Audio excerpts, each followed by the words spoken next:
Peddapuram police station ను Eluru range DIG GVS Ashok Kumar తనిఖీ చేశారు. వార్షిక తనిఖీలో భాగంగా పెద్దాపురం పోలీస్ స్టేషన్ సందర్శించి స్టేషన్ పరిసరాలను పరిశీలించారు. గత సంవత్సరం కాలంగా స్టేషన్ పరిధిలోని చోటు చేసుకున్నటువంటి కేసుల వివరాలను అడిగి తెలుసుకున్నారు. ఈ సందర్భంగా ప్రజల శ్రేయస్సు, పోలీస్ శాఖ తీసుకుంటున్నటువంటి చర్యలపై మీడియాకు వివరించారు. వార్షిక తనిఖీల్లో కాకినాడ జిల్లా ఎస్పీ సతీష్ కుమార్, డీఎస్పీ లతా కుమారి, సిఐ అప్పారావు, ఎస్ఐ సురేష్ కుమార్ తో పాటుగా డివిజన్లోని సిఐలు, ఎస్ఐలు పాల్గొన్నారు.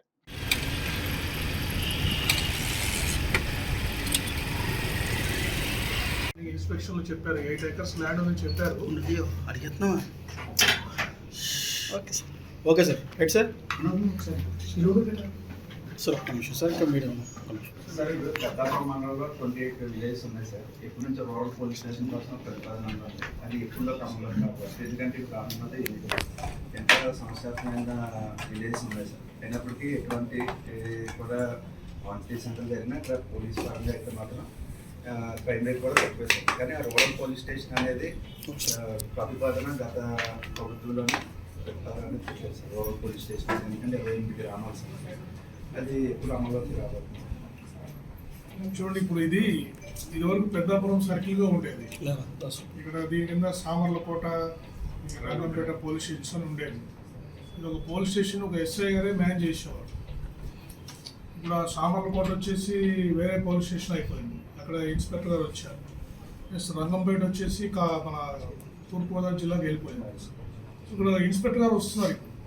కంప్లీట్గా ఎస్హెచ్ఓ ఇన్స్పెక్టర్ గారు ఇక్కడ కాన్సన్ట్రేట్ చేయబోతున్నారు. సో దాని పరిస్థితుల్లో మరి మరొక పోలీస్ స్టేషన్ అవసరమా లేదనేది మనం ఎగ్జామిన్ చేయాలి. ఎందుకంటే ఒక సీనియర్ ఆఫీసర్ని ఇక్కడ పెట్టినప్పుడు వారు చూసుకోగలరు. ఒక ఎస్ఐని కావాలంటే ఎక్స్ట్రా ఇస్తాం, కొద్ది రోజుల తర్వాత ఇంకొక ఎస్ఐని ఎక్స్ట్రా ఇస్తాం. ఎస్హెచ్ఓ పోలీస్ స్టేషన్ అయిపోతుంది. ఒక ఇన్స్పెక్టర్ గారు, 2 ఎస్ఐలు ఇక్కడ ఉంటారు. దానివల్ల ఏరియాని ఎఫెక్టివ్గా పోలీసింగ్ చేస్తారు. మళ్ళీ సపరేట్గా ఇంకొక పోలీస్ స్టేషన్ పెడితే మళ్ళీ దానికి ఒక 18 మంది కానిస్టేబుల్స్ని మనం డివైడ్ చేసి ఇవ్వాలి. కోఆర్డినేషన్ ఉండదు. ఈ ఇష్యూస్ వస్తాయి. కాబట్టి మీరు చెప్పిన సజెషన్ని అది ఎగ్జామిన్ చేస్తూనే ఇదేమన్నా సొల్యూషన్ అనేది మేము ఆలోచిస్తాం. పోలీస్ శాఖలో పోలీస్కి వీక్ ఆఫ్ అనేది లేదని చెప్పేసి కొంతమంది నిన్నైతే అది అమల్లో ఉండట్లేదని చెప్పేసి అంటున్నారు. వీక్లీ ఆఫ్ ఇస్తున్నారు కదా ఎస్పీ గారు, పరిస్థితులను బట్టి ఇక్కడ ఎప్పుడు అవకాశం ఉన్నప్పుడు వాళ్ళకి రెగ్యులర్గా వీక్లీ ఆఫ్స్ ఇస్తున్నారు. ఇష్యూస్ ఏం లేదు. సార్ జిల్లా వ్యాప్తంగా గంజా ఎక్కువ స్టూడెంట్ అన్ని జిల్లాల్లో కూడా వీక్లీ ఆఫ్స్ ఇస్తున్నారు ఎస్పీలు. ఏదైనా బందోబస్తు అది ఉంటే వాళ్ళకి ఈజీ కూడా దొరకపోవచ్చు. అదర్వైజ్ వీక్లీ ఆఫ్ అమలు అవుతా ఉంది. అన్ని పోలీస్ స్టేషన్లో అమలు అవుతుంది. జిల్లా వ్యాప్తంగా గంజా ఎక్కువ ఉన్నదండి. యువత బాగా పాడైపోవడానికి కారణం అదే అంటున్నారు. స్టూడెంట్స్ కానీ, కాలేజీ కానీ, ఎలిమెంటరీ స్కూల్ నుంచి పిల్లలు పాడైపోతున్నారు. దాని మీద ప్రత్యేక దృష్టి అన్న సారించి ముందుకు తీసుకెళ్తారు పోలీసులు.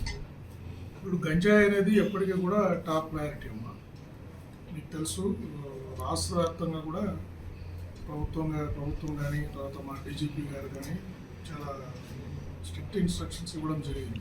ఈ గంజాయిని ఎటువంటి పరిస్థితుల్లో కూడా పూర్తిగా నిర్మూలించాలండి. మీరు చూస్తే రాష్ట్ర వ్యాప్తంగా కానీ, ఏలూరు రేంజ్ పరిధిలో కానీ, కాకినాడ జిల్లాలో కానీ అందరు పోలీస్ ఆఫీసర్స్ చాలా సీరియస్గా దీని మీద పనిచేస్తారు గంజాయి అనేది. సో మా ఫోకస్ వచ్చేసి ఇప్పుడు మెయిన్ వచ్చేసి లోకల్గా ఎవరు ఈ గంజాయిని డిస్ట్రిబ్యూట్ చేస్తున్నారు అనేది దాని మీద నెట్వర్క్ని బ్రేక్ చేయడానికి మేము ఫోకస్ చేస్తాం. సో లోకల్గా ఎవరు అమ్ముతున్నారు, ఇక్కడ సప్లై ఎవరు చేస్తున్నారు, ఇక్కడో వెళ్ళి అక్కడి నుంచి ఎవరు తెస్తున్నారు, అక్కడ వాళ్ళని కాంటాక్ట్ చేసి ఎవరు తెస్తున్నారు అనే దాని మీద దృష్టి పెట్టి చాలా సీరియస్గా పనిచేస్తాం. అందువల్ల మీరు చూస్తే చాలా మటుకు ఈ ప్రాబ్లము ఎరాడికేట్ అవుతూ ఉంది. బట్ ఏంటంటే అటెన్షన్ ఎప్పుడు ఉండాలి ఈ ప్రాబ్లం మీద. పోలీస్ ఎప్పుడు కొద్ది రోజులు మళ్ళీ డైవర్ట్ అవుతే వేరే పనులు చేస్తే మళ్ళీ వచ్చే అవకాశం ఉంది. అందుకని కాన్స్టెంట్గా ఎవ్రీడే దీని మీద రివ్యూ జరుగుతుంది. ఎవ్రీడే టెలికాన్ఫరెన్స్లో కానీ మా డీజీ గారు రివ్యూ చేస్తారు, మేము రివ్యూ చేస్తాం. ఎస్పీలు కూడా టెలికాన్ఫరెన్స్లో ప్రతిరోజు ఈ గంజాయి కేసుల మీదనే వాళ్ళ ఆఫీస్లో రివ్యూ చేస్తారు. అందువల్ల ఈ ప్రాబ్లం కంట్రోల్లో ఉంది.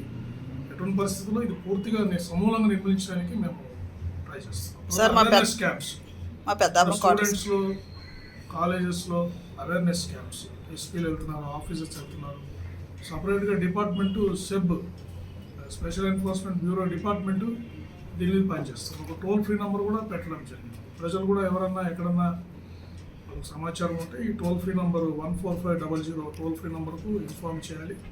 వెంటనే స్పెషల్ ఎన్ఫోర్స్మెంట్ బ్యూరో వాళ్ళు వస్తారు. అందుకోసమైతే లోకల్ పోలీసులు వచ్చి రైడ్ చేసి దీన్ని పట్టుకోవడం జరుగుతుంది.